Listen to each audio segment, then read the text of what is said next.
آپ سن رہے ہیں کتاب کہانی۔ آج ہم آپ کے لیے ایک دلچسپ سفر کا آغاز کر رہے ہیں۔ ہماری یہ ویڈیو آپ کو ایسی جگہ کی معلومات فراہم کرے گی جو بہت حیرت انگیز اور انوکھی ہے۔ تو چلیے تیار ہو جائیے۔ میکسیکو، جب یہ نام سنتے ہیں تو ذہن میں کیا آتا ہے؟ شاید خوبصورت ساحل، قدیم خنڈرات یا پھر تنازعات اور تشدد کی وہ خبریں جو ہم اکثر سنتے ہیں۔ لیکن کیا یہی اصل میکسیکو ہے؟ یا ان سرخیوں کے پیچھے کوئی اور ایک زیادہ گہری کہانی بھی ہے؟ چلیں آج ہم اسی کہانی کو کھوجنے نکلتے ہیں۔ تو اس ملک کی اصل حقیقت جاننے کے لیے ان عام خیالوں سے تھوڑا آگے بڑھنا ہوگا، اور اس کا بہترین طریقہ کیا ہے؟ سیدھا سیدھا کچھ ٹھوس حقائق پر نظر ڈالنا۔ تو یہ اعداد و شمار کیا بتاتے ہیں؟ یہی کہ میکسیکو کی کہانی صرف ساحلوں تک محدود نہیں۔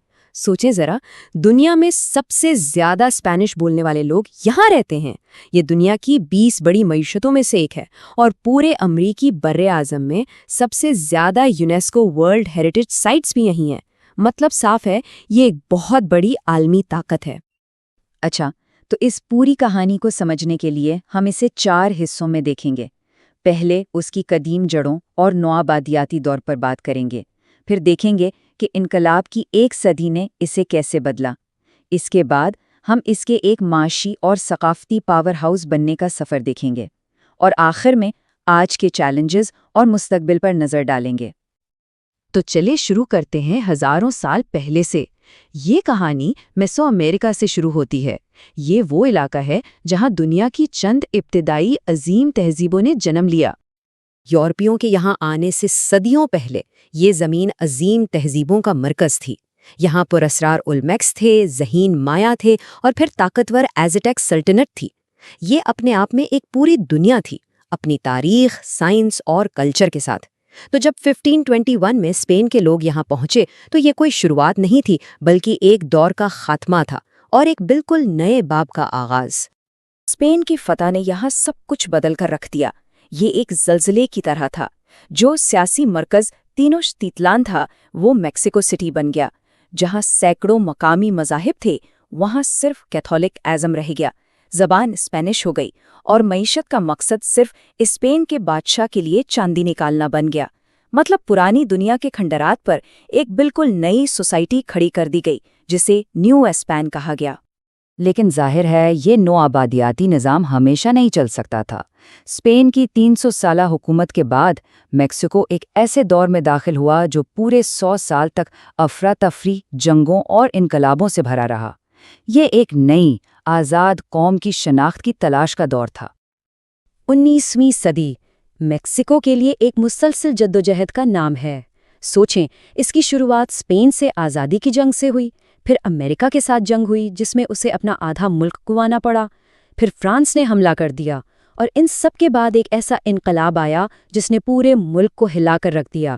ان سب واقعات نے مل کر آج کے میکسیکو کی سیاسی شکل بنائی ہے۔ اسی دور میں ایک صدر آیا، پورفیریو ڈیاز، جس نے 35 سال حکومت کی۔ اس کے دور کو پورفیریاتو کہتے ہیں۔ اس نے آرڈر اور پروگریس کے نام پر ملک کو جدید تو بنایا، ریل کی پٹریاں بچھائیں، باہر سے پیسہ بھی آیا، لیکن اس ترقی کی ایک بھاری قیمت تھی۔ عام لوگوں اور امیروں میں فرق بڑھتا گیا، اور سیاسی طور پر کسی کو بولنے کی اجازت نہیں تھی، اور یہی وہ چیزیں تھیں جو 1910 کے میکسیکن انقلاب کی وجہ بنی۔ تو اس ایک صدی کی اتھل پتھل کے بعد میکسیکو نے 20ویں صدی میں قدم رکھا، اور اب اس کا مقصد تھا خود کو ایک جدید معاشی اور ثقافتی طاقت کے طور پر منوانا۔ $3.396 ٹریلین۔ یہ ایک بہت بڑی رقم ہے۔ یہ ہے میکسیکو کی معیشت کا سائز اگر ہم قوت خرید کے حساب سے دیکھیں۔ اس نمبر کی وجہ سے میکسیکو دنیا کی 13ویں سب سے بڑی معیشت ہے۔ یہ صرف اس کی فیکٹریوں کی طاقت نہیں دکھاتا، بلکہ یہ بھی بتاتا ہے کہ اس کے لوگوں میں چیزیں خریدنے کی کتنی صلاحیت ہے۔ اچھا، اور اگر ہم قوت خرید کو ایک طرف رکھ کے صرف ڈالر میں اس کی اکانومی کو دیکھیں، تب بھی میکسیکو دنیا کے 15 بڑے ملکوں میں آتا ہے۔ یہ جو معاشی طاقت ہے نا، جو اس کی مینوفیکچرنگ، ایکسپورٹس اور سروسز سے آتی ہے، یہی چیز اسے دنیا کے لیے ایک بہت اہم پارٹنر بناتی ہے۔ اور پھر ہے سیاحت۔ ہر سال 4 کروڑ 20 لاکھ سے زیادہ لوگ میکسیکو آتے ہیں۔ اس حساب سے یہ دنیا کا چھٹا سب سے زیادہ وزٹ کیا جانے والا ملک ہے۔ ظاہر ہے ٹورزم سے بہت پیسہ آتا ہے، لیکن لوگ یہاں صرف ساحلوں کے لیے نہیں آتے ہیں، وہ اس کی تاریخ، اس کے آرٹ، اس کے دنیا بھر میں مشہور کھانے اور اس کے لوگوں کی وجہ سے کھنچے چلے آتے ہیں۔ یہاں کا مذہبی ماحول بھی اس کی تاریخ کی ایک جھلک دکھاتا ہے۔ کیتھولک مذہب جو اسپین کے لوگ اپنے ساتھ لائے تھے، آج بھی سب سے بڑا مذہب ہے، لیکن دلچسپ بات یہ ہے کہ اس کے ساتھ ساتھ پرانی مقامی روایتیں بھی زندہ ہیں اور اکثر دونوں آپس میں مل جاتی ہیں۔ اس سے ایک بالکل منفرد کلچر بنتا ہے جو آج بھی میکسیکو کی پہچان ہے۔ یہ جو بات لکھی ہے یہ میکسیکو کی شناخت کے ایک بہت اہم آئیڈیا کو بتاتی ہے۔ اسے کہتے ہیں لا رازا کاسمیکا، یعنی کائناتی نسل۔ اس کا مطلب یہ ہے کہ یہاں کی مقامی اور یورپی ثقافتیں آپس میں اس طرح ملی ہیں کہ ایک بالکل نئی نسل اور شناخت پیدا ہوئی ہے جسے میستیزو کہتے ہیں۔ یہی وہ نظریہ ہے جس نے میکسیکو کو ایک قوم بنانے میں مدد دی، ایک ایسی قوم جو اپنے دونوں وراثتوں کو قبول کرتی ہے۔ لیکن ہر بڑی کہانی کی طرح یہاں بھی ایک لیکن ہے۔ اپنی تمام طاقت اور خوبیوں کے باوجود آج کے میکسیکو کو کچھ بہت بڑے اور مشکل چیلنجز کا سامنا ہے، اور یہی چیلنجز اس کا مستقبل طے کریں گے۔ 1,27,000 یہ صرف ایک نمبر نہیں ہے، یہ ان جانوں کا تخمینہ ہے جو 2006 سے لے کر اب تک ڈرگ کارٹلز کے تشدد کی بھینٹ چڑھ چکی ہیں۔ یہ ہندسہ آج کے میکسیکو کے سب سے بڑے، سب سے تکلیف دہ چیلنج کی کہانی سناتا ہے، ایک ایسا مسئلہ جو معاشرے کو اندر سے کھوکھلا کر رہا ہے اور قانون کے راج کو چیلنج کر رہا ہے۔ اور یہی آج کے میکسیکو کی سب سے بڑی حقیقت ہے۔ یہ تضادات کا ملک ہے۔ ایک طرف کرپشن ہے، جرائم ہے اور امیر اور غریب میں بہت بڑا فرق ہے، لیکن دوسری طرف ایک جمہوریت ہے جو آہستہ آہستہ مضبوط ہو رہی ہے، ایک ایسا کلچر ہے جس کا اثر پوری دنیا پر ہے، اور ایک ایسی معیشت ہے جو اس پورے خطے کے لیے بہت اہم ہے۔ میکسیکو کا مستقبل اسی بات پر ٹکا ہے کہ ان دو تصویروں میں سے کون سی زیادہ بھاری پڑتی ہے۔ تو میکسیکو آج ایک چوراہے پر کھڑا ہے۔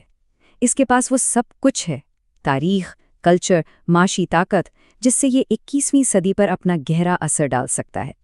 لیکن سوال یہ ہے کہ کیا یہ اپنے اندرونی دشمنوں یعنی کرپشن اور تشدد پر قابو پا سکے گا؟ کیا یہ اپنی پوری صلاحیت کو استعمال کر پائے گا؟ اس سوال کا جواب صرف میکسیکو کا نہیں بلکہ اس پورے خطے اور شاید دنیا کے مستقبل کا بھی تعین کرے گا۔